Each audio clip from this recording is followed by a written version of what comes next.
Hello நண்பர்களே, இன்னைக்கு சஷ்டி விரதத்தில் 6வது நாள். கந்தன் சூரனை சம்ஹாரம் பண்ணக்கூடிய சூரசம்ஹாரம் ரொம்பவே முக்கியமான நாள். ஸோ காலையிலே முருகருக்கு ஒரு வழிபாடை போட்டுட்டு ஆஃபீஸ்க்கு எப்பவும் போலவே கிளம்பியாச்சு.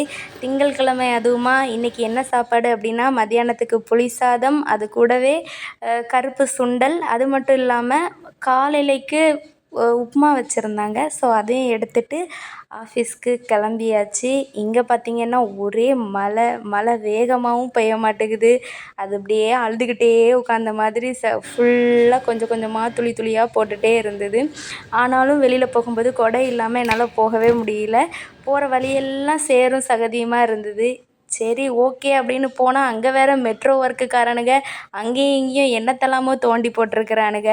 அதெல்லாம் ஒரு வழியாக கிராஸ் பண்ணி வந்தால் இங்கே டிராஃபிக்கில் நிற்கவே முடியல. அவ்வளோ டிராஃபிக்கு. திங்கட்கிழமை ஆனால் எல்லோரும் எங்கே தான் போவாங்கன்னே தெரிய மாட்டேங்குது.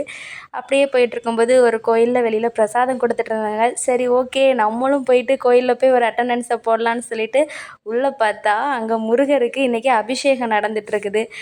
ஒருவேளை முருகர் நம்மளையும் பார்க்க ஆசைப்பட்டுட்டாரோ அப்படின்னு சொல்லிட்டு நானும் போனேன். ரொம்பவே நல்லா இருந்தது. கரெக்டாக உள்ளே போகவும் முருகருக்கு சந்தனத்தால் அபிஷேகம் நடந்துகிட்டு இருந்தது. ரொம்ப மனதுக்கு திருப்தியாக இருந்தது.